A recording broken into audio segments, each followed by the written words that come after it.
Okay, so hello again. We just ended a very nice webinar where we talked about how to improve the quality in order to drive growth through actually improving your value delivery. And this is going to be the shorter version of it, so you don't have to attend for a whole hour. And I want to introduce myself, like for those who actually didn't attend the webinar or they don't know me. I'm the current ECB Chair, so I am the head of the Entity Control Board for AIESEC in Denmark.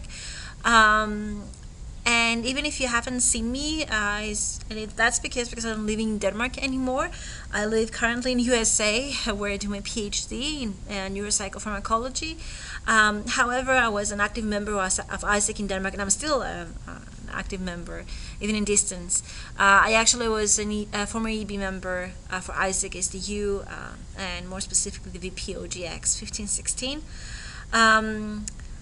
You can always contact me at ECB at AIESEC.dk. You can find me on Facebook if you want to come in contact with me and follow my current life and my news. So before going into the actual theme and the subject of the webinar, I want to introduce the role of the ECB. And my role is basically to work more directly with the MC and the internal control board to ensure that everyone who is involved into our experiences and the exchanges, they have the highest quality possible.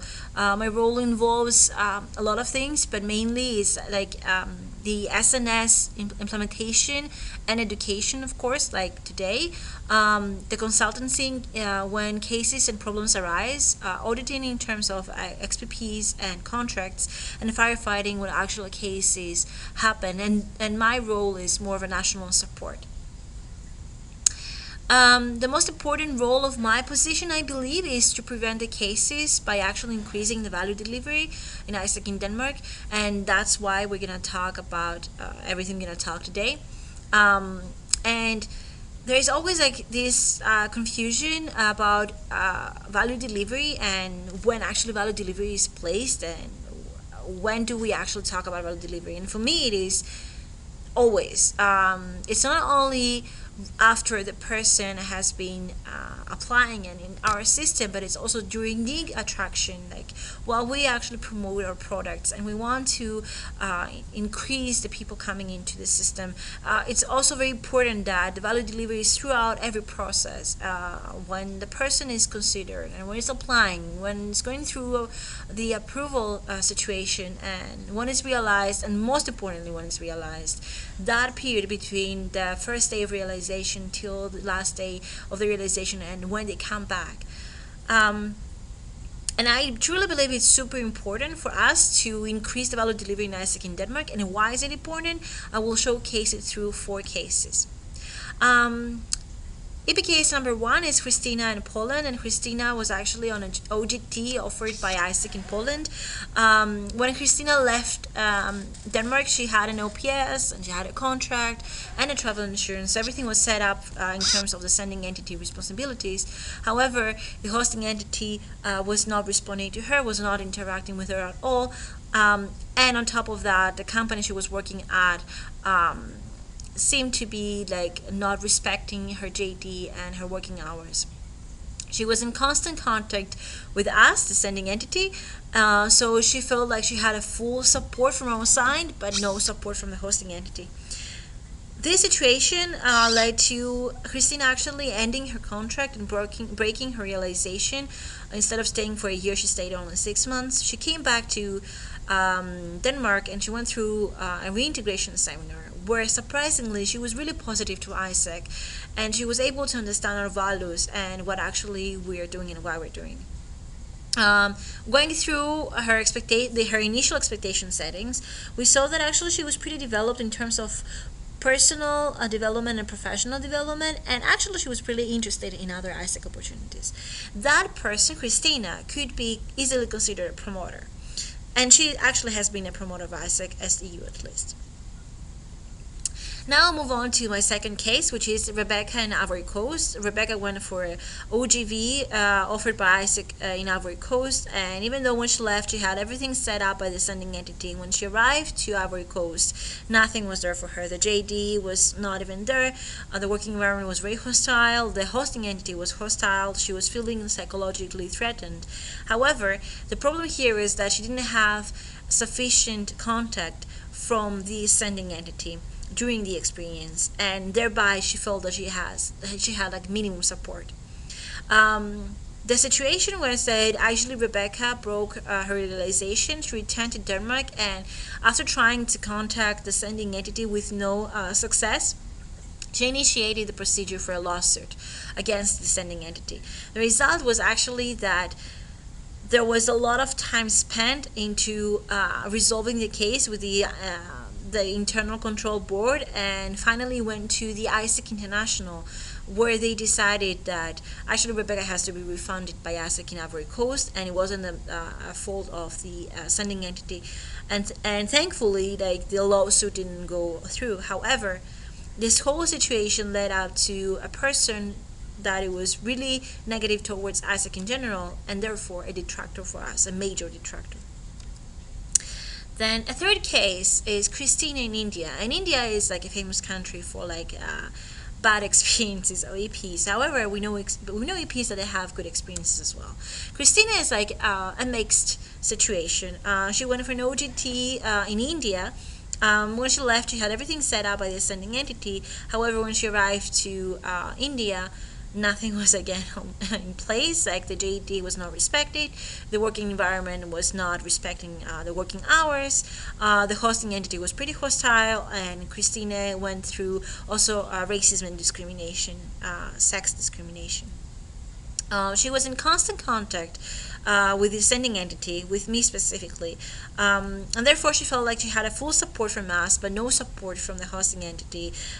She was actually like she had a pretty hostile environment there.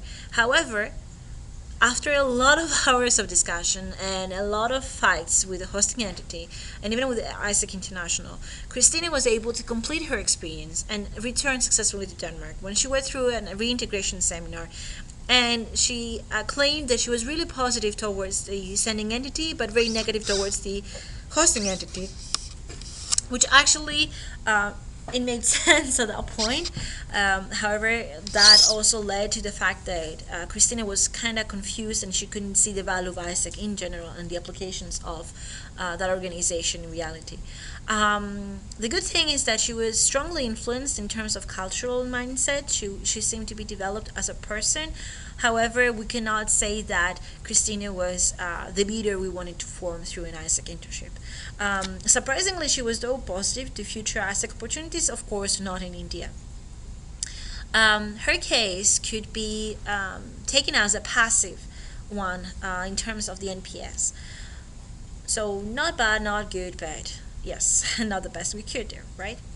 So the fourth case I will present today is FIA in USA, and that's like the absolute case you can showcase to people when you want to see how quality can actually improve your experiences. FIA went to an OGT offered by AIESEC in North Carolina, actually Appalachian in USA. When she left, she had everything set up by the sending entity. Her JD and working environment were beyond perfect. The hosting entity was more than friendly, it was more like a family to her, providing all the activities, and everything was in place for her. She had a constant contact with us and with the hosting entity, and therefore she felt like she had a 100% support. Of course, that led to FIA having a successful completion of her experience. She returned to Denmark, where she stated that she's really positive to AIESEC. She was personally developed, she had leadership experience, she had cultural experiences that actually made her a different person, as she says. And therefore she was really positive to future AIESEC opportunities. And that's an absolute promoter. Why NPS is important, and you should remember at all times that NPS is the actual quantitation of your quality. So through the NPS score, we can actually see if your services and the internships we offer are actually of high quality. And I see a tendency in AIESEC in Denmark that the NPS is not actually being done. So that's a job of the OGX departments actually to remind to the EPs that they should always fill the NPS after the completion of the experience. You should push that and you should be firm with that. That's the only point when you can evaluate and validate that what you do is the right thing. And also for me to look at in terms of standards and satisfaction. Before going to the actual tips, I want actually to go through the reality check with you, and that comes like from data coming from the internal control board. So as I said before, ECB and ICB are here to consult and resolve cases, and most of the time cases are coming from WINA and Asian Pacific towards Asia Pacific in majority, while the broken realizations happen mainly in the Latin America. Not in Asia Pacific, surprisingly, but the official cases come mainly from WINA and they go towards Asian Pacific. So what I really need you to get from that is that when you choose your hosting entities, you should not be discriminative against like Asia Pacific or Latin America because they have higher risks of having a case or a broken realization.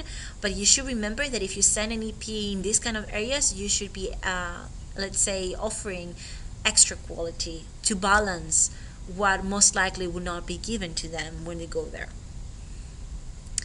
So how to improve the value delivery? And for that, for me, it's like an absolute only one thing that you should do is to put quality at the center of your service. It should be the number one factor that you put in application.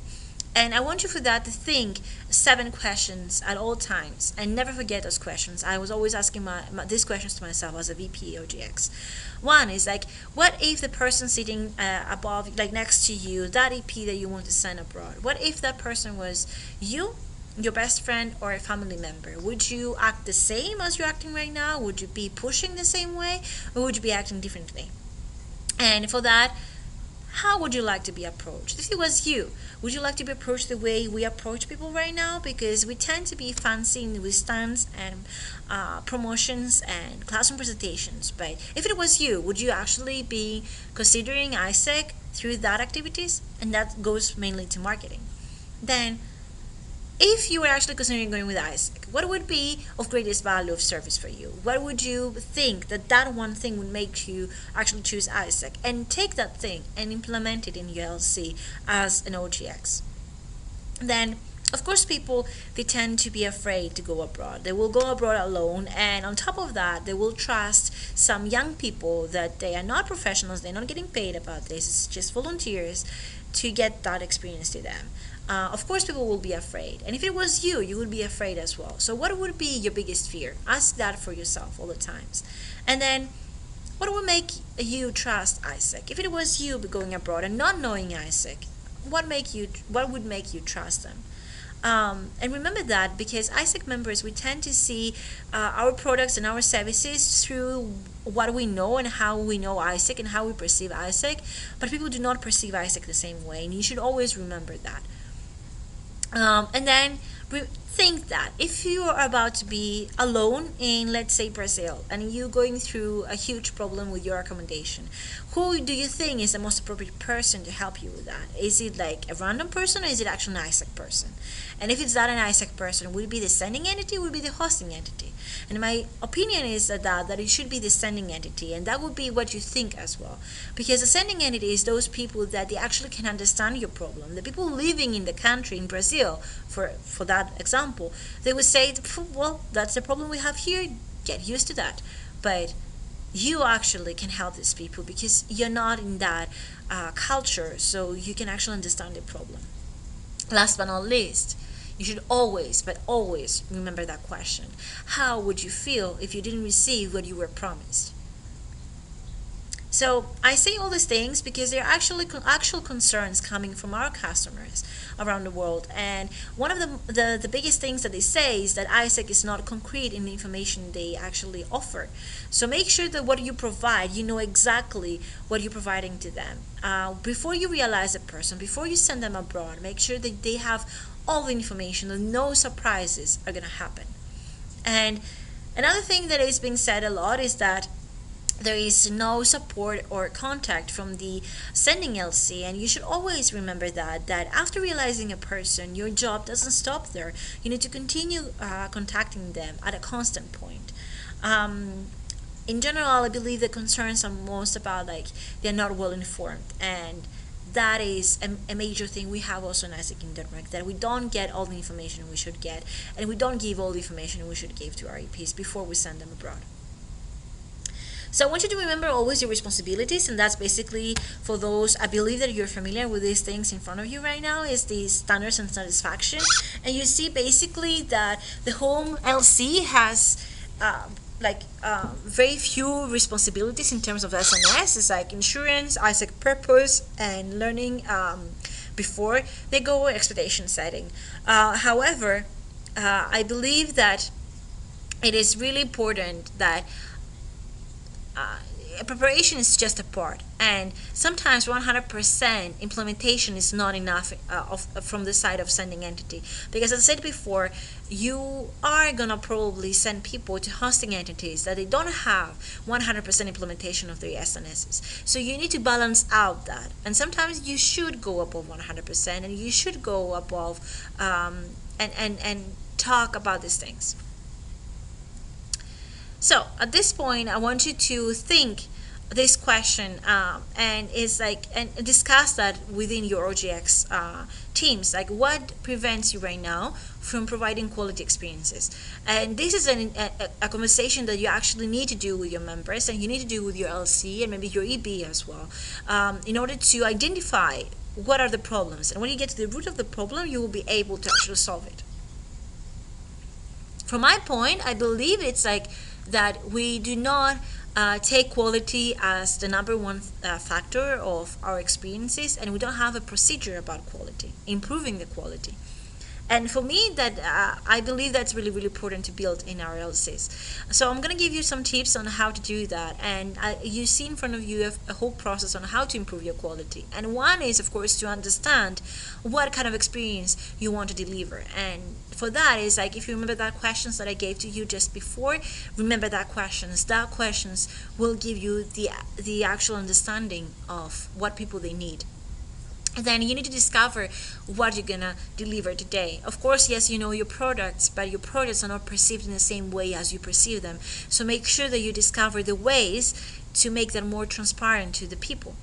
Then you need to look into concepts. You need to go to analysis. So, okay, you have discovered what you want. You know, you understand very, very well what you want to deliver, but you need to change some things to create that. And for that, just find people you know that they're good in quality and in terms of outgoing exchanges. Ask people, ask me, ask your MC, ask, like, you know, people in other LCs around the world, ask them. Like, AIESEC in Denmark tends to be very closed, not asking questions, not asking other people for advice, but ask them. They know some things, and you can take ideas and implement them in your own way in your LC. Then of course you need validation. Okay, so you have your concept, you have put it into as an idea, but how can you validate it? Basically testifying your changes, and like by testing your changes, in order to see if that actually is evaluated in a good way or a bad way, you should look into the NPS, right? So you need to push NPS responses from your EPs. You should always remind to them. And when you have the validation, you go back to, you know, changing and again implementation and then again validation. And when you get that quality and that process that seems to be the best to you, then you actually implement it and you transfer that knowledge through education and training. So more, let's say hands down and tangible tips for me is like that you need to track your EPs at all stages of the journey. And for that, like the MC and we have created an EP tracker for you that I want to see all this is using, and right now it's just half of them. Go in and track your EP at all stages, because that's the way that you can go back and see what is lacking in your procedures. And that's also something that I can look at and then address to you. Then you need, of course, to have regular touch points with them. Like, I've been saying that a lot, and you might think that that's too frequent, but I truly believe it's not. So once a week to maximum once per 2 weeks, you need to contact that person. And especially when these people, they are abroad, because you are the people who they should contact, and they will understand them, and you should be there for them. And then be versatile in your contact. Like, we tend to contact people through emails, but try any possible way you can find to contact them. And find that, like, just go, like, think outside of the box. You don't necessarily need to meet them at the office. You can meet them for a coffee. You don't necessarily need to email them. You can call them, or you can find them on Facebook. Then an important point, I think, that actually AIESEC lacks right now is negotiation. In the past, we had country partners, but now we don't have country partners anymore, so we cannot actually negotiate before approval. Like, we don't have these touch points with the LCs to actually say, okay, I want this, and you should deliver this to me, and I will deliver this to you. So not having country partners right now, this makes more sense, and it's more important now than ever. You need to negotiate before approval with the hosting entity to set expectations, document everything, record everything, and follow up after realization. Make sure, well, that this hosting entity has already accepted that person, right? The company wants the person, so you are in a position of power. So call this hosting entity and say, well, if you want my approval, I want to sit down and negotiate these terms with you, and only if these terms will be applied, and you promise that you applied them and you signed for that, then I will approve that person for you. Don't be afraid to be the bad cop. Then you need, as I said, to record everything and evaluate. And that's like something that I said before as well. If you don't put it down, if you don't record successfully in a sufficient system that this can be transferred as a knowledge in the future, then this cannot be evaluated from the next generations or even from you. And that means that you will not improve your processes. AIESEC in Denmark lacks transfer of knowledge, and we tend to brainstorm a lot in ideas that they have been taught before. We try to reinvent the wheel, and this is like the way we lose a lot of resources and a lot of time while we have all this knowledge and we don't know we have it. So this is a question that has been asked to me like several times when I was a VP OGX. Is it like an EP? Should we look at an EP as a customer or as a friend? And I truly believe that you should look at them as both. They're both your friends and both your customers. They are fellow students. They live in the same city as you. They have been studying something similar as you. They are at the same university probably as you. Or if you're not in the same university, they are pretty much close to your age. So find like common things you have. Treat them as they could be like close friends of yours. And believe me, you will gain a lot of things out of that as well. If you want them to trust you, we said before, we're a youth-run organization, so people tend not to trust us that much. But if you want them to trust you, you need to show them that you're going to be there for them at all times. So be there. And when you reply, try to be sensitive. Many times we're like, because we have to deal with a lot of things, our replies and responses, they tend to be harsh to the EPs, and we tend to complain a lot about our EPs. But be sensitive. If that person is contacting you, there is a reason why they contact you. They have a problem. So treat them respectively. So I will share my personal experience as an OGX and my good case practices. And I'll tell you that there were times that as a VP, I didn't have the resources, I didn't have the members, so I had to be an EP manager and a VP in the same time. And that stuck with me along my term, because even when I had members, I decided that I still wanted to be an EP manager and still have contact with my EPs. And therefore, I had that attitude towards my team as well, that we should demonstrate specific things. So I personally was replying within the day. So when I had an EP abroad, especially when I had an EP abroad, and I knew that they would have any problem, because if they're contacting you, they have a problem. I was making sure that I was replying within the day, even if I didn't have a solution for them. I was replying to let them know that I have seen your message and I'm working on a solution right now. So make them sure that, like, calm them down a little bit and reassure them that I am there for them. Sometimes we underestimate the power of that. So please do not forget that. Then when it was urgent, I was receiving calls even during the night. Like, I remember once I received a call at 4 a.m. and there was an EP of mine in India crying all over a situation happening there, and I gladly stayed there for 2 hours her problems. I was very versatile in terms of communication. I used any possible ways I could find to communicate to my EPs, and actually worked pretty well. And I was trying to have an immediate resolution to their problem. I was always on the EP side, so I was digging into information and details so I can have a strong case. And whenever I had a problem from an EP, coming from an EP, I was immediately contacting the hosting entity to remind their promise. So I was nagging the hosting entity and the MC whenever I had problems. The most important thing, I promised what I could deliver, and I delivered what I had promised. And it's super important that you do not overpromise things to people. Don't go and say, okay, yeah, we'll provide everything for you and everything will be fine and everything will be perfect. No, because then you create high expectations to them and you will let them down and you fall short. So promise what you can deliver and what you know you can deliver, and go with that.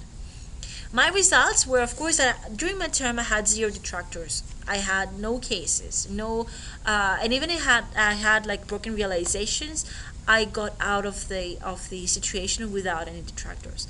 And then, of course, that built a really good reputation around me and my department, of a good delivery. We had people coming and asking specifically for us to find them internships. Then, of course, that increased attraction, right? And trust, and therefore growth. Within my term, we had a 400% growth of the entity in terms of outgoing exchanges. So at this point, I would like to address this, and you should discuss that as well within your OGX teams. It's like, is value delivery applicable in sales speak? And I truly believe it is. Like, people, we tend to forget that, but during sales, the number one selling point should be that whatever you do it with the highest quality possible, and that's what makes you better than your competition. So do not forget that. Find what your qualities are in your LC and what is the biggest quality you can offer to them, and use that as a selling point.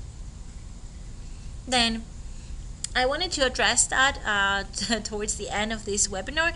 Like, how do you see growing your entity by increasing your service quality? And in my opinion, basically, is by increasing your quality, you decrease the detractors to the minimum possible. And if you have a high quality, that will lead to 0 detractors. I guarantee that to you. And that means that you're going to have increased number of promoters. When you have increased number of promoters, of course, you're going to have a good reputation. And the word of mouth is super important. I want you to remember this. No matter what you do in promotions, no matter how good you are in promotions, if you have at least one person that hates your services and hates AIESEC, that could destroy all your attempts and your effort. And so please pay attention to that. Every single person matters. Every single opinion matters. So do not have detractors. If you don't have detractors and you have a good reputation, you're going to have increased trust towards you. And if you have increased trust towards you, you're going to have higher conversion rates. People will be matched, and people from matching, they will be to realize. During my term, I had 100% conversion from matching to realization because people trusted what I was delivering to them, and you should also do the same. When you have this 100% conversion, you can have more completed experiences, and I guarantee that to you, and that will lead to growth, and that's a circle that will lead you to further growth in your entity and AIESEC in Denmark in general. At that point, we had some Q&A. I guess you cannot have that Q&A, but I would like to thank you for watching this webinar, and I hope this was helpful to you. You can always contact me if you have questions, and feel free to talk to me when you need some advice.